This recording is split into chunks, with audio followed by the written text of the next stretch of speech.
ಎಲ್ಲರಿಗೂ ನಮಸ್ಕಾರ. ನಾನು ನಿಮ್ಮ ಡಾಕ್ಟರ್ BK ರಾಮ್ ಪ್ರವೀಣ್, ಜನತಾ ಆಯುರ್ವೇದ, ಹಾಸನ. ಓಂ ನಮಾಮಿ ಧನ್ವಂತರಿಂ ಆದಿದೇವಂ ಸುರಾಸುರೈರ್ವಂದಿತ ಪಾದಪದ್ಮಂ ಲೋಕೆ ಜರಾರುಗ್ಭಯ ಮೃತ್ಯುನಾಶಂ ಧಾತಾರಮೇಶಂ ವಿವಿಧೌಷಧೀನ ಧನ್ವಂತರಿ ರಮಾನಾಥಂ ಸರ್ವರೋಗ ನಿವಾರಕಂ ಆಯುರ್ವೇದ ಪ್ರವರ್ತಾರಂ ವಂದೇ ಪೀಯೂಷದಾಯಕಂ. ಸರ್ವೇ ಜನಾಃ ಸುಖಿನೋ ಭವಂತೋ ಸರ್ವೇ ಸಂತೋ ನಿರಾಮಯಃ. ಶಾಂತಿ ಶಾಂತಿ ಶಾಂತಿ.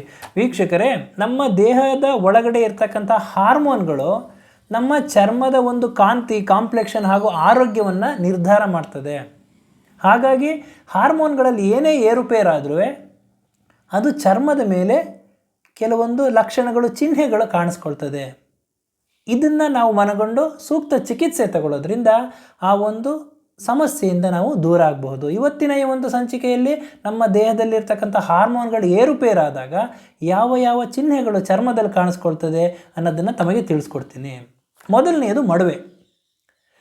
ಕೆಲವೊಬ್ಬರು ಹೆಂಗಸರಿಗೆ ಮಡುವೆ ಗಲ್ಲದ ಭಾಗದಲ್ಲಿ, ದವಡೆಯ ಭಾಗದಲ್ಲಿ ಪ್ರತಿ ತಿಂಗಳು ಆಗ್ತದೆ. ಇದು ಅವರ ಹಾರ್ಮೋನಲ್ ಇಂಬ್ಯಾಲೆನ್ಸ್ ಆಗಿರೋದ್ರಿಂದ ಈ ಒಂದು ಸಮಸ್ಯೆಗಳು ಉದ್ಭವ ಆಗ್ತದೆ. ಇದು ಸಾಮಾನ್ಯವಾಗಿ ಅವರ ಪೀರಿಯಡ್ಸ್ ಟೈಮಲ್ಲಿ, ಅಂತಂದರೆ ಮುಟ್ಟಿನ ಸಮಯದಲ್ಲಿ, ಅಥವಾ PCOS ಅಂತ ಹೇಳ್ತಾರೆ, ಪಾಲಿಸಿಸ್ಟಿಕ್ ಓವೇರಿಯನ್ ಸಿಂಡ್ರೋಮ್ ಅಂತ, ಈ ಒಂದು ಕಾಯಿಲೆಯಲ್ಲಿ ಈ ಒಂದು ಮಡುವೆಗಳು ಕಾಣಿಸ್ಕೊಳ್ಳುವ ಸಾಧ್ಯತೆಗಳು ಹೆಚ್ಚಿರ್ತದೆ. ಎರಡನೆಯದು ಆಯಿಲಿ ಸ್ಕಿನ್. ಕೆಲವೊಬ್ಬರು ಮುಖ ನೋಡಿದ್ರೆ ನಿಮಗೆ ಆಯಿಲಿ ಅನಿಸ್ತಿದೆ, ಜಿಡ್ಡು ಅನ್ನಿಸ್ತಿರುತ್ತದೆ. ಇದಕ್ಕೆ ಕಾರಣ ಅವರ ದೇಹದಲ್ಲಿರ್ತಕ್ಕಂಥ ಆ್ಯಂಡ್ರೋಜನ್ ಹಾರ್ಮೋನ್ ಏರುಪೇರಾದಾಗ, ಆ್ಯಂಡ್ರೋಜನ್ ಹಾರ್ಮೋನಲ್ಲಿ ಏರುಪೇರಾದಾಗ ಸಬೇಷಿಯಸ್ ಗ್ಲ್ಯಾಂಡ್ ಜಿಡ್ಡಿನ ಅಂಶ, ಆಯಿಲ್ ಅಂಶನ ಹೆಚ್ಚು ಉತ್ಪತ್ತಿ ಮಾಡ್ತದೆ.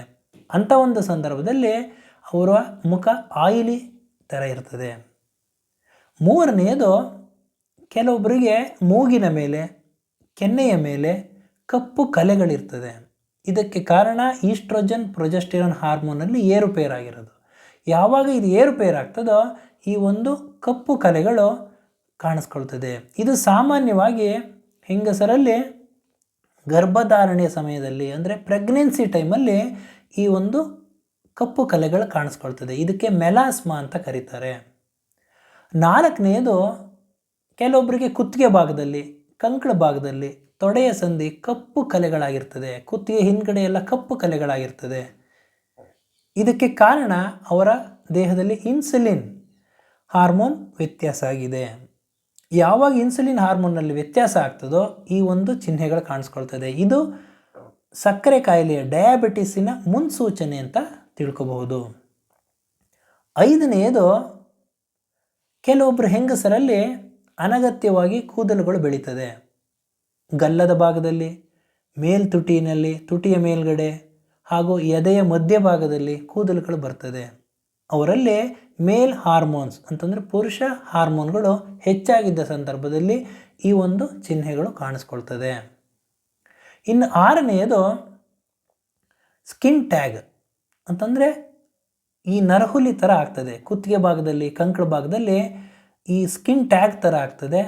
ಇದಕ್ಕೆ ಕಾರಣ ಇನ್ಸುಲಿನ್ ವ್ಯತ್ಯಾಸ ಆಗೋದು. ಯಾವಾಗ ಇನ್ಸುಲಿನ್ನಲ್ಲಿ ಹಾರ್ಮೋನ್ನಲ್ಲಿ ವ್ಯತ್ಯಾಸ ಆಗ್ತದೋ ಈ ಒಂದು ಚಿಹ್ನೆಗಳು ಕಾಣಿಸ್ಕೊಳ್ತದೆ. ಇದು ಸಕ್ಕರೆ ಕಾಯಿಲೆಯ ಒಂದು ಮುನ್ಸೂಚನೆ ಹಾಗೂ ಸಕ್ಕರೆ ಕಾಯಿಲೆ ಆಗುವಂಥ ಸಾಧ್ಯತೆಗಳು ಹೆಚ್ಚಿರ್ತದೆ.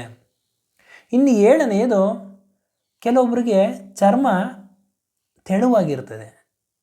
ಅಂದರೆ ಯಾವಾಗ ಈಸ್ಟ್ರೋಜನ್ ಹಾರ್ಮೋನ್ ಕಡಿಮೆ ಆಗ್ತದೋ ಅಂಥ ಒಂದು ಸಂದರ್ಭದಲ್ಲಿ ಸ್ಕಿನ್ ಎಲಾಸ್ಟಿಸಿಟಿ ಕಡಿಮೆ ಆಗ್ತದೆ.